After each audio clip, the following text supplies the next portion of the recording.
Council হবে ততদিন আমরা আমাদের ক্যাম্পাসে ফেরত যাব না। এতে আমরা আমাদের শেষ পর্যন্ত চেষ্টা করব, তাও যদি আমাদের দাবি পালন না হয় তাহলে আমরা সেক্টর বন্ধ করে দিব।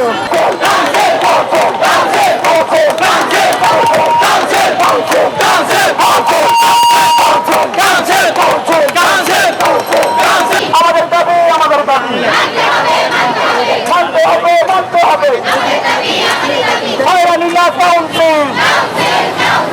আমাদের একটাই দাবি, আমরা বিগত 2 সপ্তাহ ধরে আমাদের একটা দাবির জন্য আন্দোলন করছি, সেটা হচ্ছে আমাদের যে সেক্টর অল্টারনেটিভ সেক্টরে আমাদের একটা স্বতন্ত্র কাউন্সিল লাগবে। আমরা গত 2 সপ্তাহ ধরে আমাদের আন্দোলন চালাচ্ছি। আমরা বিভিন্ন জায়গায় আমাদের আন্দোলন কর্মসূচি করেছি। আমরা প্রথমে ডিজি হেলথে ছিলাম, এরপর মহাখালী স্বাস্থ্য অধিদপ্তরে আমাদের আন্দোলনটা করেছি। বিগত 35 বছর ধরে আমাদের এই আন্দোলনটা চলতেছে। আমাদের দাবি একটাই, সেটা হচ্ছে আমাদের সেক্টরের একটা পূর্ণাঙ্গ কাউন্সিল লাগবে। আপনারা জেনে থাকবেন যে একটা কাউন্সিল একটা প্রতিষ্ঠান বা একটা সেক্টরের অভিভাবক হিসেবে কাজ করে, যেটা আমাদের নাই। এর জন্য আমরা সব স্টুডেন্টরা এই আন্দোলন করেছি। আমাদের সব ক্লাস, পরীক্ষা এবং ভর্তি কার্যক্রম সব বন্ধ আছে। কাজে যতক্ষণ না কাউন্সিল হবে ততদিন আমরা আমাদের ক্যাম্পাসে ফেরত যাব না। গত কয়েকদিন হচ্ছে স্বাস্থ্যসেবা এবং স্বাস্থ্য শিক্ষার সামনে বিক্ষোভ সমাবেশ করেছি এবং আজকে হচ্ছে আমরা প্রেস ক্লাবে আছি। আমরা আজকে এখানে প্রেস ক্লাব থেকে আমরা ঘোষণা দিয়ে যাব আমরা পরবর্তী কর্মসূচি কী হবে, এবং আমরা খুব দ্রুত সময়ের ভিতরে এই ঘোষণা দিতে আপনাদেরকে প্রেস রিলিজ আকারে জানিয়ে দেবো। দাবি হচ্ছে আমরা আইন কাউন্সিল চাই। এই দাবিটা বাস্তবায়নের লক্ষ্যে আমরা এই পর্যন্ত এসেছি।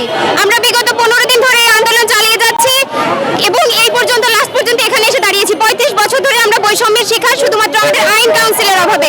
আমরা চাই আমাদের আইন কাউন্সিল হোক এবং আমরা আমাদের অধিকারগুলো ফিরে পাই। আমরা ডিজি বরাবর স্মারকলিপি পাঠিয়েছিলাম।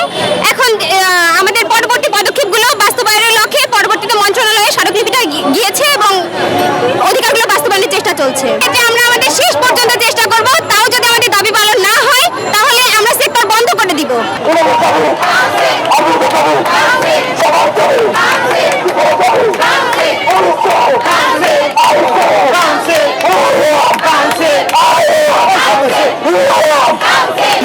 আয়ুর্বেদিক কাউন্সিল দিতে হবে। আজকে আমরা 1 জুলাই থেকে শুরু করছি আমাদের আন্দোলন। আজকে 15 দিন যাবত আমাদের আন্দোলন চলতেছে। আমরা 14 তারিখ পর্যন্ত স্বাস্থ্য শিক্ষা অধিদপ্তর, স্বাস্থ্য সেবা অধিদপ্তরে অবস্থান করছি। আমাদের শান্তিপূর্ণ কর্মসূচি পালন করছি, কিন্তু আমাদের ডিজি মহোদয় থেকে শুরু করে যারা আমাদের অভিভাবক আছে তারা আমাদের বিভিন্ন আশ্বাস দিছে, কিন্তু কোনো সময় কোনোটাই পালন করে নাই। এখনো আমরা যে আজকে 14 দিন 15 দিন ধরে আন্দোলন করতেছি, আমাদের যে একটা সুনির্দিষ্ট রূপরেখা দিবে, আমাদের আশ্বাস দিবে, সেটা আমাদের দেয় নাই। যে কারণে আমরা আজকে প্রেস ক্লাবে অবস্থান নিতে বাধ্য হয়েছি। হয়তো আমরা আগামীকাল সচিবালয়ে যাব, আমরা এরপর দিন শাহবাগে অবস্থান কর্মসূচি পালন করব। আমরা আমাদের যৌক্তিক দাবি, আমাদের ইউনানি আয়ুর্বেদিক কাউন্সিল যতদিন পর্যন্ত আইন কাউন্সিল হিসেবে দিবে না ততদিন পর্যন্ত আমরা আমাদের দাবির জন্য রাজপথে থাকবো। প্রয়োজনে আমরা রাজপথে রক্ত দিব, আমাদের শরীরে শেষ রক্তপিণ্ড পর্যন্ত আমরা আন্দোলন চালিয়ে যাবো ইনশাল্লাহ। আয়ুর্বেদিক যে সিস্টেম বা আমাদের সরকারি ইউনানিয়ান আয়ুর্বেদিক মেডিকেল কলেজ যেটা আছে মিরপুরে, সেটা 1990 সাল থেকে শুরু হয়েছে, প্রতিষ্ঠিত হয়েছে। আজকে 37 বছর ধরে আমরা বৈষম্যের শিকার।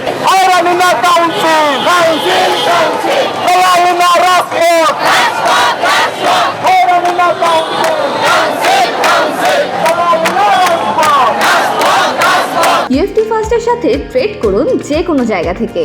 ক্যাম্পাসে ক্লাসের ফাঁকে, ঢাকার জ্যামে বসে কিংবা ঘরে বসে ট্রেডিং এখন হাতের মুঠোয়। তাই ট্রেড করুন যখন খুশি, যেখানে খুশি।